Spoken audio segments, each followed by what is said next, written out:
Friends, welcome back to my channel. कैसे हैं आप लोग? आई होप आप लोग अच्छे होंगे, आप लोग स्वस्थ होंगे। तो फ्रेंड्स, आज मैं आपके सामने एक बिग अनाउंसमेंट करने वाली हूं और उससे पहले आप सभी का स्वागत है मेरे चैनल पर जिसका नाम है ब्लॉग बाय दिव्या डायरीज। तो फ्रेंड्स, वो बिग न्यूज क्या है जो मेरी लाइफ की बहुत ही अचीवमेंट न्यूज है, जिसे मैं आपके साथ शेयर करने वाली हूँ। 2 दिन लेट हो गई हूँ बट कोई नहीं, मैं आपके साथ शेयर करूंगी उस न्यूज को। और उस न्यूज को शेयर करने से पहले आपसे एक रिक्वेस्ट है कि आप प्लीज मेरे चैनल को सब्सक्राइब कर लीजिएगा। अगर आप मेरे चैनल पर नए हैं तो उसे सब्सक्राइब कीजिएगा, लाइक शेयर कमेंट कीजिएगा। और अब मैं आपको वो न्यूज बताने वाली हूँ कि वो क्या है। तो वो न्यूज ये है कि मेरा फर्स्ट टाइम मैंने जब केबीसी में ट्राई किया है, इसी बार मैंने ट्राई किया था और मेरे पास वहां से कॉल आ गई है। और वो कॉल क्या आई थी, उन्होंने मुझसे क्या इन्फॉर्मेशन ली है, वो मैं अभी आपको आगे बताती हूँ। उससे पहले मैं आपको ये बताती हूँ कि केबीसी में सोनी चैनल पर 10 मई से रजिस्ट्रेशन स्टार्ट हो गए थे। तो उसके लिए आपको प्ले स्टोर से एक सोनी लिव ऐप डाउनलोड करना था और डाउनलोड करने के बाद आपको रात के 9 बजे वो question reveal, Amitabh sir question reveal करते थे और उसका आंसर आपको नेक्स्ट 24 आवर तक देना रहता था। तो मैंने सोचा कि इस बार मैं ट्राई करूंगी। काफी टाइम से मैं केबीसी देख रही थी और मैं सोचती थी कभी मैं भी ट्राई करूंगी, इसमें किस तरीके से क्या प्रोसेस रहती है, मुझे कोई आइडिया नहीं था। तो मुझे जब उन्होंने ये बताया कि रजिस्ट्रेशन स्टार्ट हो रही है तो मैंने भी फटाक से सोनी लिव पे जाके ऐप डाउनलोड कर लिया, वो प्ले स्टोर पे जाके सोनी लिव ऐप डाउनलोड कर लिया।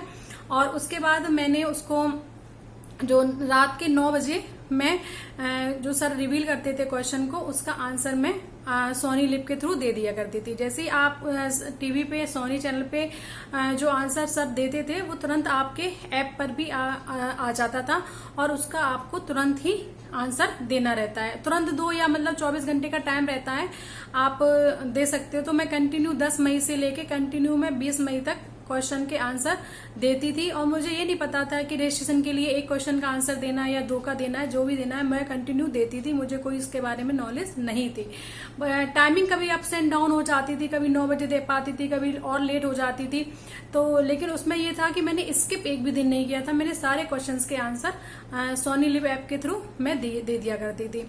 ये प्रोसेस चलती रही तो मुझे कोई आइडिया नहीं था कि ये क्वेश्चन मैं दे रही हूँ तो शायद ऐसा है कि वहां पहुंच रहे हैं नहीं पहुंच रहे हैं, क्योंकि मैंने कोई प्रीमियम भी नहीं लिया था। तो मुझे ये भी डाउट था कि कहीं ऐसा ना हो कॉस्ट प्रीमियम लेना पड़ता हो सोनी लिव पे, उसके बाद ये हो। पर ऐसा कुछ नहीं है फ्रेंड्स, आप फ्री ऑफ कॉस्ट रजिस्ट्रेशन कर सकते हैं, जो मैंने किया है। मैं अपना एक्सपीरियंस बताती हूँ जो मैंने किया है। तो वो मैं कंटिन्यू कर रही थी। अभी 2 दिन पहले ही मेरे पास सुबह 11 बजे एक कॉल सेंटर का नंबर था। मैं थोड़ा उसको देख के कंफ्यूज हो गई थी, पता नहीं किस कंपनी का नंबर है। तो कॉल सेंटर का नंबर था वो, उससे मेरे पास कॉल आई। तो उस टाइम मैं घर पे अकेली थी, तो मैंने सोचा कि ये पता नहीं किसकी कॉल है, अरे कोई कंपनी की होगी। तो मैंने वो कॉल रिसीव की। कॉल रिसीव करने के बाद जो एक लाइन मैंने सुनी है, वो लाइन सुनने के बाद मैं आगे का पीछे का सब भूल गई। उन्होंने जो कोई मेल या फीमेल की वॉइस नहीं थी, वो जो कंप्यूटर कॉलिंग होती है कॉल सेंटर जैसी वैसी थी। तो वो जो लाइन सुनी, तो उन्होंने सबसे पहले जब मैंने कॉल रिसीव किया तो उन्होंने बोला कि आपने इसी नंबर से केबीसी में रजिस्ट्रेशन किए हैं क्या? अगर किए हैं तो आप 1 दबाइए, नहीं किए हैं ना है तो 2 दबाइए। तो वो जब एक लाइन सुनी तो पहले तो मेरा माइंड बिल्कुल झूम गया कि मैं ये क्या हुआ, मैंने फर्स्ट टाइम ट्राई किया और मेरे पास कॉल आ गई। थैंक गॉड, भगवान को थैंक यू बोला और मैं उस पर आगे फोकस किया।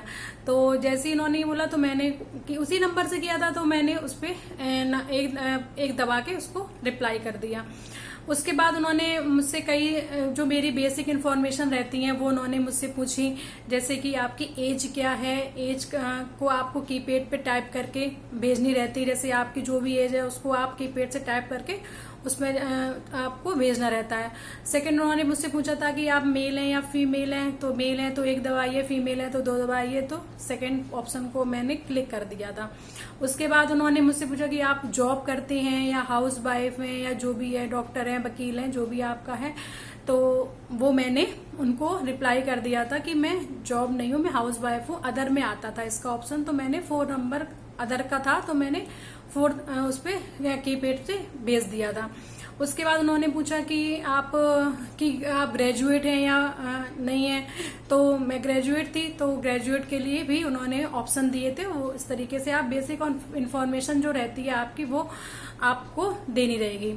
उसके बाद उन्होंने पूछा कि अगर आपका सिलेक्शन हो जाता है तो आप जुलाई से, यानी जुलाई 2021 से दिसंबर 2021 तक के बीच में अगर आपको बॉम्बे शूटिंग के लिए बुलाया जाएगा तो आप अवेलेबल रहेंगी या नहीं रहेंगी। तो भैया मुझे तो जाना है, क्योंकि ये तो एक तरीके का ड्रीम है, क्योंकि केबीसी में काफी टाइम से देख रही थी और मैं सोचती थी कि एक बार मैं भी ट्राई करके देखती हूँ कि क्या इसकी प्रोसेस है, कैसे कैसे लोग पहुंचते हैं, क्या रहेगा। तो मैंने इस बार वो ट्राई किया और वो थैंक गॉड मेरी जो विश थी वो पूरी भी हुई। अभी तक जो विश है वो पूरी हो गई। तो उसमें मैंने उनको बोल दिया कि हाँ हम आ सकते हैं, तो वही ऑप्शन थे उसमें, उसके थ्रू उनको आंसर देना था। उसके बाद उन्होंने ये सारी जब बेसिक इन्फॉर्मेशन होगी तो उन्होंने मुझसे 3 क्वेश्चन किए ऑन स्पॉट, मतलब कॉलिंग पे ही। तो जो 3 क्वेश्चन थे उनके भी आंसर आपको जैसे 4 ऑप्शंस रहते हैं कि 1, 2, 3, 4 जो भी ऑप्शन है, तो वो आपको जो भी सही लगता है वो कीपैड के थ्रू आप दे सकते हैं। तो पहला क्वेश्चन जो था वो महाभारत से था, और सेकंड क्वेश्चन था वो अल्ट्रावायलेट रेस से था, और तीसरा जो था वो आर्यभट्ट से था। तो ये तीनों के आंसर अगर आपको आते हैं, जो वो 4 ऑप्शन बोलते हैं और आपको जो भी सही लगता है उस पर आप कीपैड के थ्रू आंसर उनको दे सकते हैं। तो ये सारे आंसर थे वो जो मैंने उनको ऑन स्पॉट दे दिए थे। उसके बाद वहां से वो बताते हैं कि अगर आपका इस राउंड में सिलेक्ट हो जाता है तो आपके पास विदिन 10 दिन में, मतलब 10 दिन के अंदर आपके पास एक कॉल केबीसी से आएगी जो नेक्स्ट प्रोसेस को बताएगी कि आपको नेक्स्ट स्टेप क्या करना है। तो अभी तो देखते हैं, 10 दिन का टाइम दिया है उन्होंने, तो उस 10 दिन के अंदर में अगर कॉल आती है, नेक्स्ट स्टेप क्या होता है, मुझे क्या प्रिपरेशन करनी रहेगी, क्या होगा, वो मैं आपको आगे बताऊंगी। अभी तक का जो अपडेट था या जो एक्सपीरियंस था मेरा केबीसी में, वो मैंने आपको यहाँ शेयर कर दिया।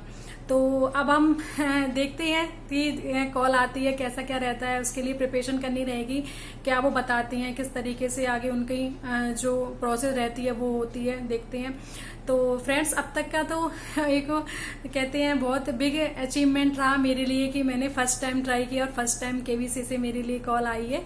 और आगे जो भी इंफॉर्मेशन होगी, जो भी अपडेट होगा, मैं आपको नेक्स्ट वीडियो में देती रहूंगी।